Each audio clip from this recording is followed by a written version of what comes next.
بسم اللہ الرحمن الرحیم الحمد للہ وکفا وسلام علی عبادہ الذین اصطفى اما بعد فاعوذ باللہ من الشیطان الرجیم بسم اللہ الرحمن الرحیم من ذا الذی یشفع عنده الا بإذنه يعلم ما بین ایدیہم وما خلفهم ولا يحیطون بشیء من علمه الا بما شاء وسع کرسیہ السماوات والارض ولا یؤوده حفظهما وهو العلی العظیم صدق اللہ العظیم۔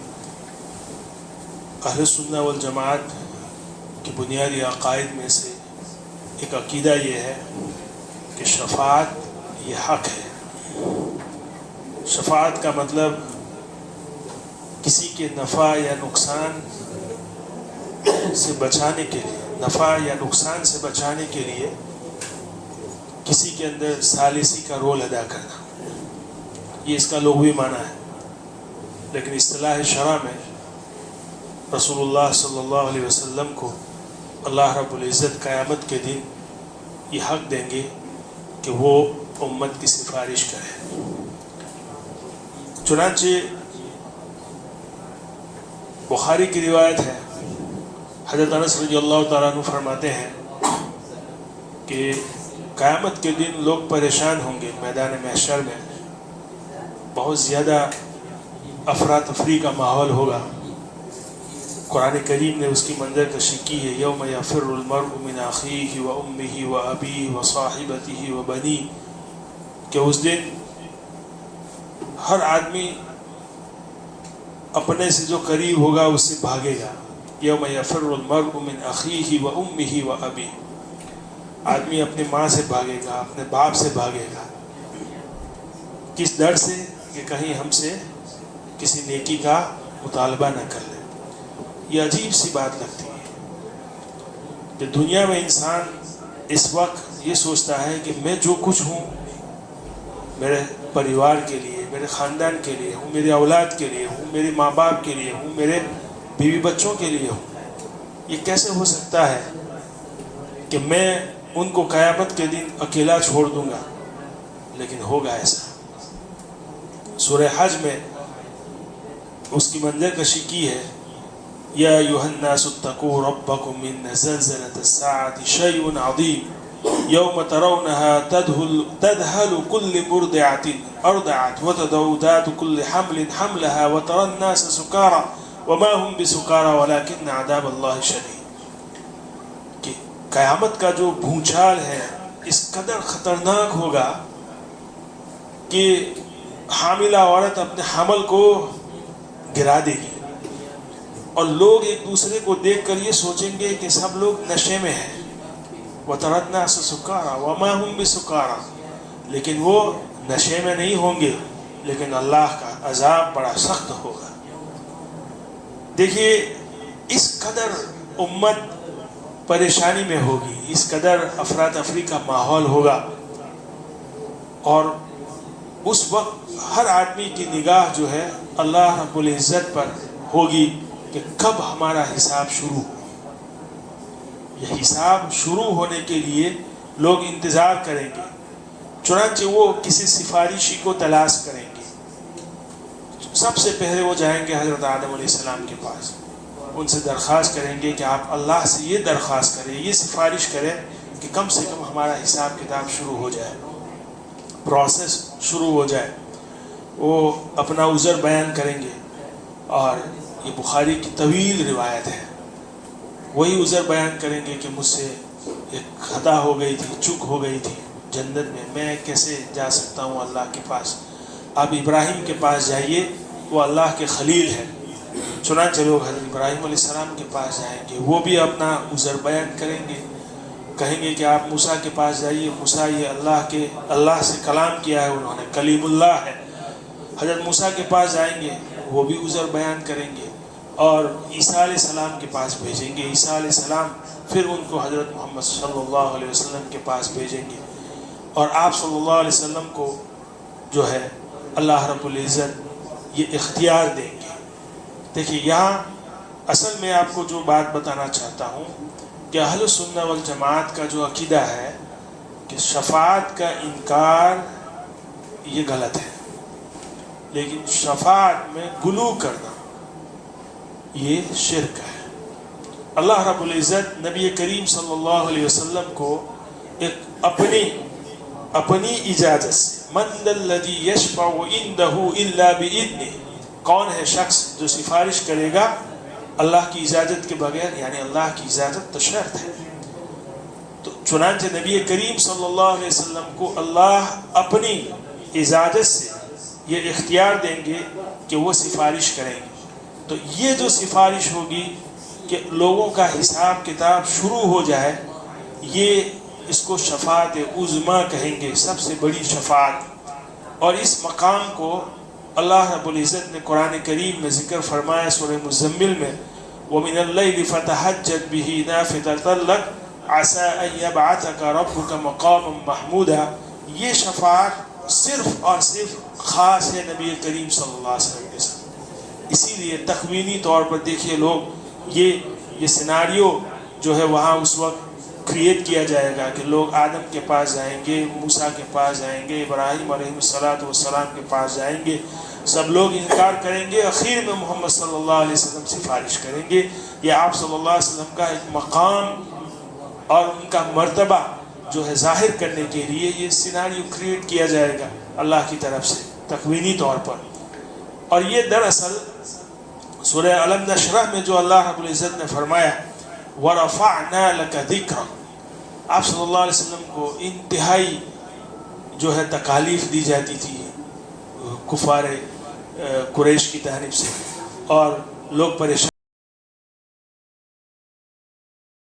کرتے تھے، تو آپ صلی اللہ علیہ وسلم کو جو تسلی دی گئی اس صورت میں وَرَفَعْنَا لَكَ ذِكْرًا، کہ ہم نے آپ کے ذکر کو بلند کر دیا ہے۔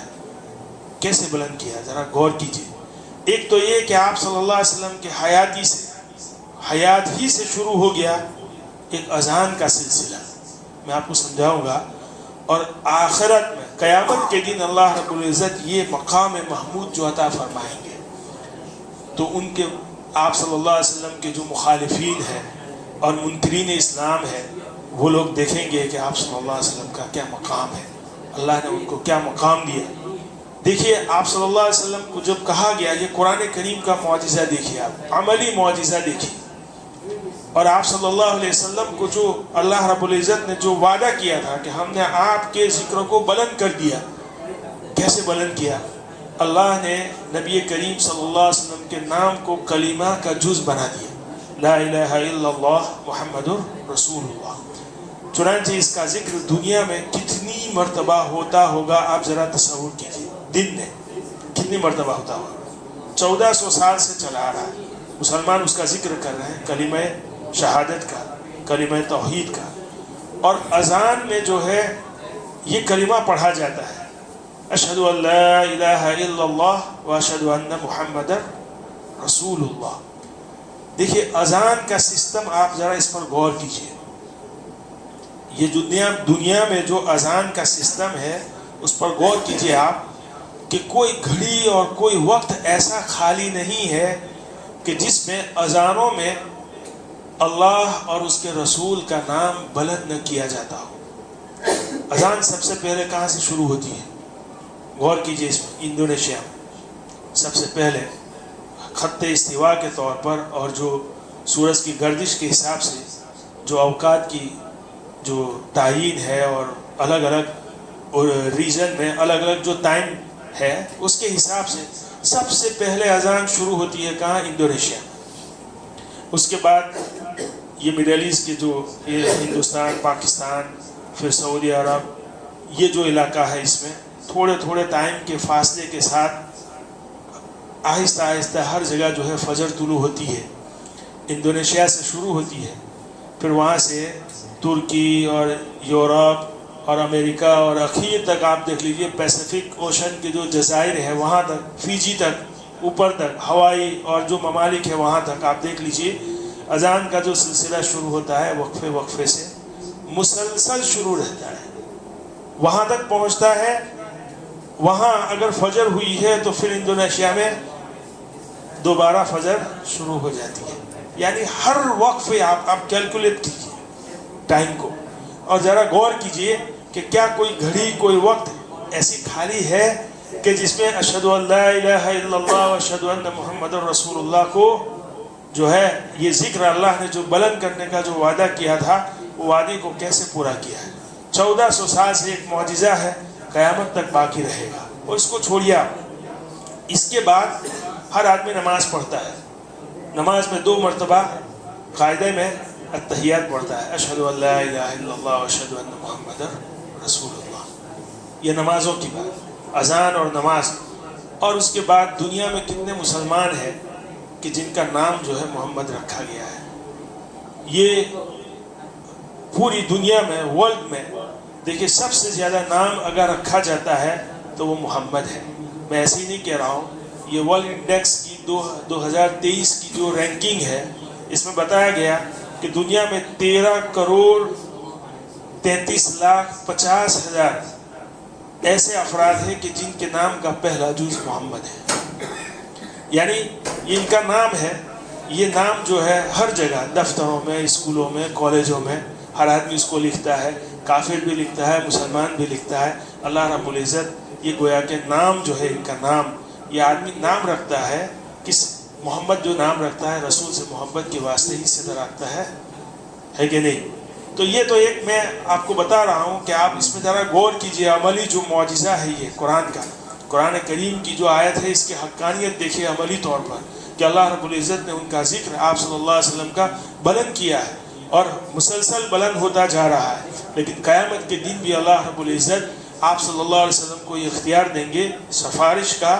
اس میں بھی آپ صلی اللہ علیہ وسلم کو بہرحال ان کے مقام اور مرتبے کو بلند کرنا یہ مقصود ہے. اور یہ مقام محمود جو ہے یہ آپ صلی اللہ علیہ وسلم ہی کے ساتھ خاص ہے, یہ سفارش کا حق. اس کے علاوہ جو ہے انبیاء بھی, اولیاء بھی, فرشتے بھی سفارش کریں گے, لیکن یہ جو حق ہے شفاعت عظمیٰ اس میں جو ہے آپ صلی اللہ علیہ وسلم ہی خاص ہے.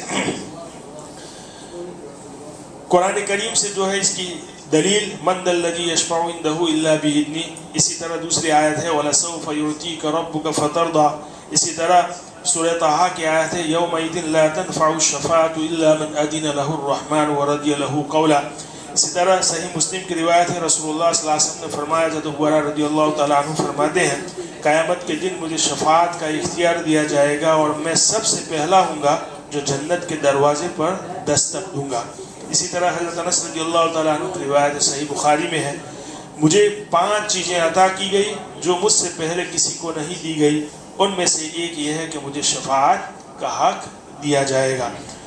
اب شفاعت کے اقسام جو میں نے بتائے ان میں سے سب سے پہلا جو ہے شفاعت عظمیٰ یعنی سب سے بڑی شفاعت یہی ہے جو میں نے ابھی بیان فرمائی کہ آپ صلی اللہ علیہ وسلم سفارش یہ کریں گے کہ لوگوں کا حساب شروع ہو جائے. یہ مسلم شریف کی روایت ہے.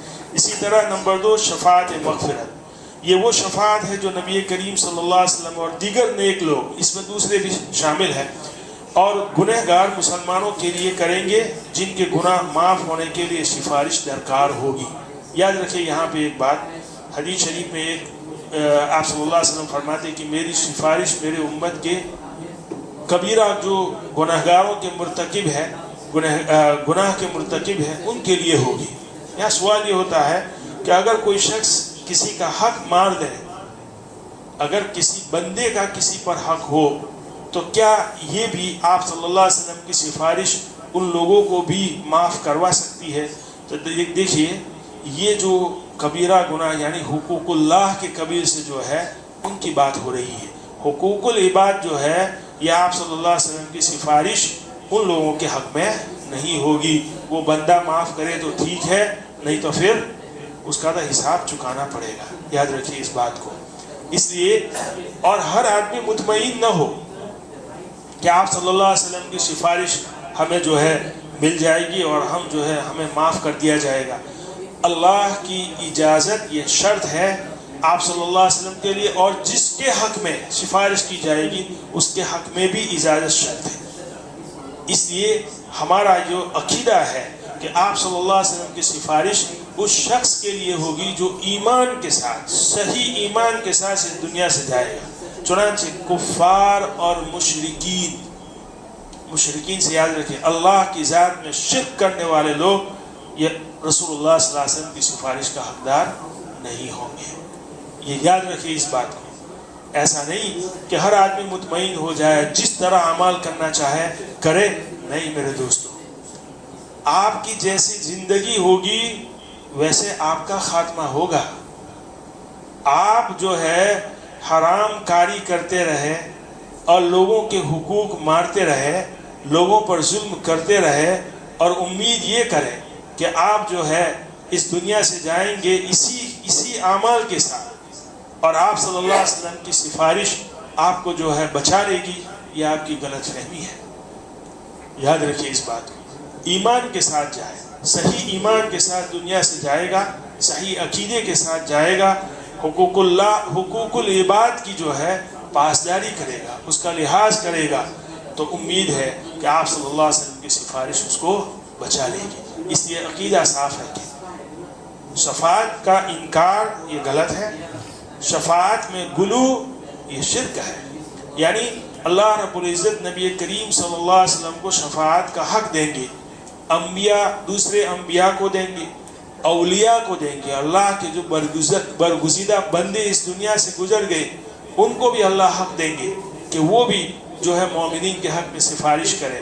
فرشتے بھی سفارش کریں گے، لیکن یہ اللہ کی اجازت سے ان کو سفارش کا حق دیا جائے گا. وہ فلی آتھورائز نہیں ہوں گے کہ جس کی چاہے وہ اس کی سفارش کرے. یاد رکھیے اس بات کو. دونوں طرف ان کو بھی حق دیا جائے گا اللہ کی اجازت سے، اور جن جن لوگوں کے بارے میں سفارش کرنی ہوگی ان کے بارے میں بھی اللہ کی اجازت شرط ہے. سمجھ رہے میری بات؟ تو عقیدہ صاف رکھے، یہ سفارش یہ حق ہے. دوسرا یاد رکھیے اس بات کو، چونکہ امت محمدیہ کا تعلق دیگر انبیاء کے ساتھ تو صرف عقیدے کا ہے، اور ہم یہ سمجھتے ہیں، ہمارا یہ عقیدہ ہے کہ وہ اللہ کے سچے رسول تھے، لیکن ہمارا روحانی جو تعلق ہے وہ نبی کریم صلی اللہ علیہ وسلم کی ذات کے ساتھ اور نبی کریم صلی اللہ علیہ وسلم کے بعد آنے والے جو اولیاء ہیں، اولیاء اللہ، ان کے ساتھ ہمارا تعلق رہا ہے. اس لیے امت اس سلسلے میں تھوڑی گمراہی اور حق جو راہ ہے اس سے بھٹک چکی ہے. اس لیے ہمارے جو عقائد ہے اس سلسلے میں صحیح کرنے کی ضرورت ہے. چنانچہ ہمارے جو اسلامک جو فرقے ہیں، اور میں دیکھیے ایک بات آپ یاد رکھیں، یہ جو ہم بولتے ہیں اسلامک فرقے، یہ ایک مجبوری ہے ہماری، کیونکہ نبی کریم صلی اللہ علیہ وسلم نے، آپ اس بات کو ذہن سے نکال دیں کہ یہ فرقہ واریت کی بات کر رہے ہیں یا مسلمانوں میں ایک قسم کا اختلاف اور ایک دوسرے سے ہم ایک دوسرے کو جدا کر رہے ہیں. نہیں، ایسی بات نہیں ہے. آپ صلی اللہ علیہ وسلم کی حدیث یاد کیجئے. آپ صلی اللہ علیہ وسلم نے فرمایا کہ عیسائیوں میں جو ہے 72 فرقے ہوئے، یہودیوں میں 73 ہوئے، 71 ہوئے، 72 ہوئے، اور میری امت میں 73 ہوں گے. آپ صلی اللہ علیہ وسلم نے خود بتا دیا ہے. سمجھ رہے ہیں؟ لوگ کہتے ہیں کہ کہاں اسلام میں فرقے کہاں ہیں. آپ صلی اللہ علیہ وسلم نے خود جو ہے پیشین گوئی کر دی ہے پہلے سے کہ میری امت جو ہے مختلف ہو جائے گی. کس میں مختلف ہوگی؟ یہ بھی یاد رکھیے آپ. مسائل میں اختلاف، نماز میں جو ہے ہاتھ رفع یدین کرنا ہے نہیں کرنا ہے، اس طرح کے جو مسائل میں اختلاف ہے، یہ اختلاف تو پچھلی شریعتوں میں بھی رہا اور خود آپ صلی اللہ علیہ وسلم کی موجودگی میں صحابہ کرام کے درمیان بھی رہا ہے. بنو قریظہ کا جو واقعہ ہے مشہور، آپ صلی اللہ علیہ وسلم نے اسلامک لشکر کو حکم دیا تھا بنو قریظہ سے جو ہے جنگ کرنی ہے، جاؤ جلدی سے اور عصر کی نماز وہیں جا کے پڑھنا. صحابہ میں جو اختلاف ہو گیا تھا، بعض لوگوں نے کہا کہ ہم تو وہیں پڑھیں گے چاہے قضا ہو جائے. بعض لوگوں نے کہا کہ یہ مقصد نہیں تھا آپ صلی اللہ علیہ وسلم کا. آپ صلی اللہ علیہ وسلم کا مقصد یہ تھا کہ ہم جلدی جائیں، نماز قضا کرنے کا مقصد نہیں تھا. تو بعض صحابہ نے نماز وقت پر پڑھی، بعض نے جو ہے وہیں جا کے مغرب کے وقت پڑھی. جب آپ صلی اللہ علیہ وسلم کے پاس یہ بات پہنچی تو آپ صلی اللہ علیہ وسلم نے کسی کو کچھ نہیں کہا. تو مسائل میں اختلاف یہ تو ہوگا، اور یہ کوئی بری بات نہیں ہے، اسی لیے ہمارے 4 فقہ ہے، اسی کو ہمیں فالو کرنا ہے، سمجھ رہے ہیں۔ البتہ عقائد میں اختلاف، میں نے پہلے بھی بتایا کہ دین اور شریعت الگ الگ چیز ہے۔ شریعت یہ اعمال، دین حضرت آدم سے لے کر آپ صلی اللہ علیہ وسلم تک ایک ہی رہا ہے۔ جو بھی نبی آیا، 1,24,000 انبیاء نے دین جو دعوت دی وہ ایک ہی تھی، اللہ کی وحدانیت، وقت کے رسول کی رسالت اور قیامت، سمجھ رہے ہیں؟ تو عقائد تو ایک ہی رہے ہیں، شریعت مختلف تھی۔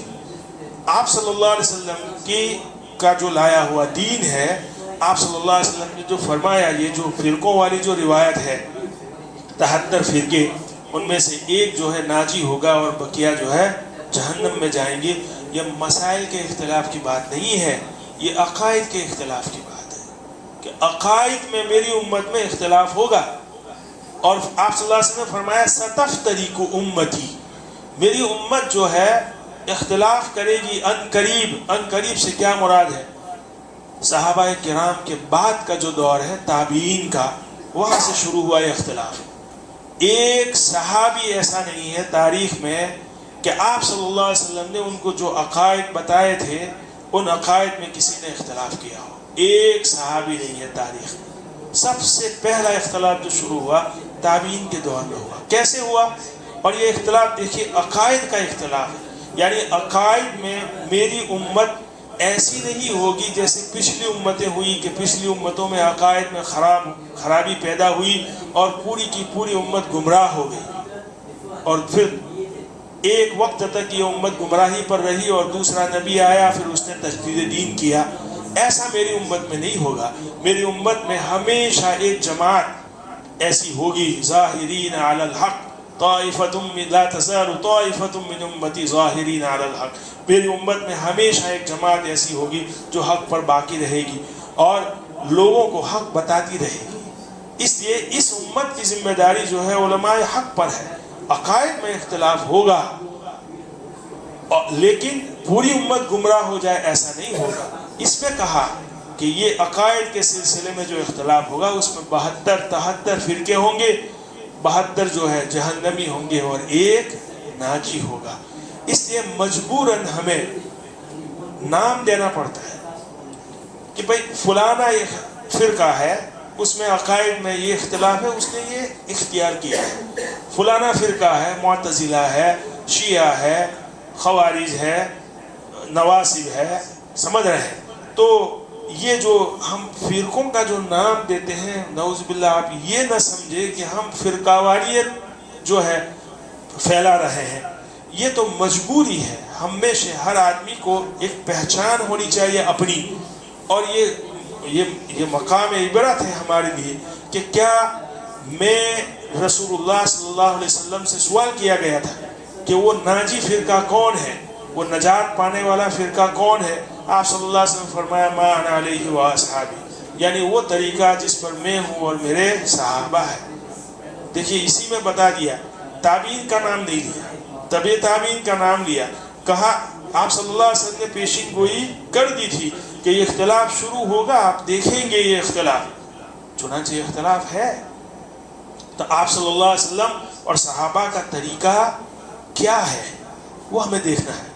مثال کے طور پر ہم شیعہ کی بات کرتے ہیں، کہتے ہیں شیعہ اور ہمارے درمیان کیا فرق؟ شیعہ اور ہمارے درمیان یہی فرق کہ جو اہل بیت کی محبت میں گلو کرے اس کا نام ہے شیعہ، اور جو اہل بیت کی محبت میں درمیانی راستہ اختیار کرے اس کا نام ہے اہل حق۔ شیعوں نے اہل بیت کی محبت میں کس قدر گلو کیا، اس قدر محبت میں گلو کیا کہ وہ نبی کو بھول گئے۔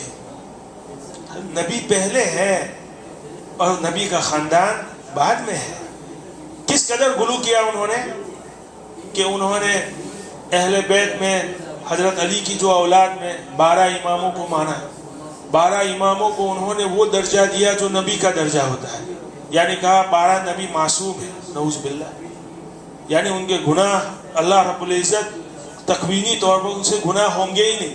جو ایک نبی کے بارے میں ہمارا عقیدہ ہے کہ انبیاء جو ہے معصوم ہیں، وہ کہتے ہیں 12 امام معصوم۔ سمجھ رہے ہیں؟ تو نبی کا درجہ بالکل گھٹا دیا، اہل بیت کی محبت میں اس قدر غلو کر دیا کہ انہوں نے گویا کہ نبی کا درجہ گرا دیا۔ اور ہم جو اہل حق ہے، ہمیں درمیان کا راستہ دیکھنا ہے، نہ اوور لمٹ نہ انڈر لمٹ، کہ نبی پہلے ہے، نبی کا درجہ، ایک نبی الگ ہے، اس کا درجہ ہی الگ ہے، نبی کا خاندان، اس سے محبت، یہ ہمارا ایمان کا تقاضا ہے۔ سمجھ رہے ہیں؟ آپ صلی اللہ علیہ وسلم کی بے شمار روایتیں ہیں اس سلسلے میں۔ اس کا مطلب یہ نہیں کہ ہم اہل بیت کو نبی کا درجہ دے دیں، یہ انصاف کی بات ہے، یہ انصاف کی بات ہے۔ سمجھ رہے ہیں میری بات؟ تو ہمیں جائزہ لینا ہے اپنا، یہ وقتاً فوقتاً ہم جو بات کر رہے ہیں، عقیدہ درست کیجئے، عقیدہ درست کیجئے، مطلب یہ ہے کہ آپ خود بھی غور کریں کہ واقعتاً عقیدہ جو درمیانی اور میانہ روی جس میں اختیار کی گئی ہو، جو نہ اوور لمٹ جو نہ انڈر لمٹ ہو، وہ کون سا ہے؟ ہم آپ کے سامنے سب کچھ رکھ دیتے ہیں، آپ خود غور کیجئے کہ عقیدہ واقعتاً یہ صحیح ہے، یہ عقیدہ یہی صحیح ہے، اسی کو اختیار کرنا چاہیے۔ اور صحابہ اور رسول اللہ صلی اللہ علیہ وسلم احادیث سے، صحابہ کے اعمال سے، صحابہ کے اثر سے ہم آپ کو دلیل دیتے ہیں، آپ اس کو دیکھ لیجئے۔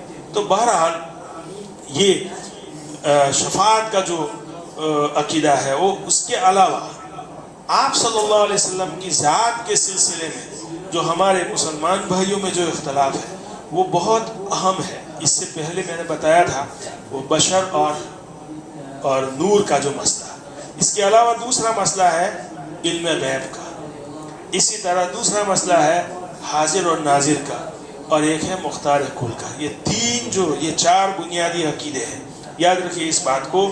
شاہ ولی اللہ محدث دہلوی رحمۃ اللہ علیہ کا زمانہ 1857 کا ہے۔ 1857 سے پہلے بھی تو مسلمان تھے اس دنیا میں، سمجھ رہے ہیں؟ 1857 سے پہلے عقائد کی جتنی کتابیں ہیں ان میں یہ چار عقیدوں کا کوئی تذکرہ ہی نہیں، کیونکہ یہ چار اللہ کی صفات ہے، اور اللہ کی صفات کے سلسلے میں ہمارا پختہ عقیدہ یہ ہے کہ اللہ ذات کی اعتبار سے بھی تنہا ہے اور صفات کے اعتبار سے بھی تنہا ہے۔ اللہ کی ذات اور اللہ کی صفات میں کوئی شریک نہیں۔ شاہ ولی اللہ محدث دہلوی کے بعد صوفیاء کرام نے وہ باتیں لکھی، بہت صوفیاء کرام جو ہے ان کا ایک مقام ہے، اس کو آپ سمجھ نہیں سکتے، ہم اور آپ نہیں سمجھ سکتے، یہ محبت کی باتیں ہیں۔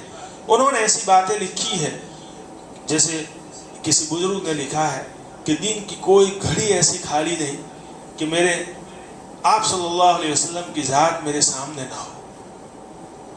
یہ ان کا مقام ہے، ہم نہیں سمجھ سکتے، یہ صوفیاء کی بات ہے، تصوف کی باتیں ہیں۔ ہوگا ان کی دلی کیفیت یہ ہوگی، چنانچہ اس سے عقیدہ بنا لیا کہ رسول اللہ صلی اللہ علیہ وسلم ہر جگہ حاضر ناظر ہے۔ ایک کیفیت کی بات ہے، ان کا عقیدوں کے اندر کوئی مقام نہیں تھا۔ یہ سن 1857 شاہ ولی اللہ محدث دہلوی کے زمانے کے بعد یہ چیزیں جو ہے کتابوں میں گھس گئی اور لوگوں نے جو ہے اس کو اختیار کیا، اسی لیے ہمارے درمیان جو ہے اختلاف پیدا ہوا۔ لیکن ہم آپ کو صحیح بات بتائیں گے انشاءاللہ۔ اللہ تعالیٰ عمل کی توفیق عطا فرمائے۔ وآخر دعوانا الحمدللہ۔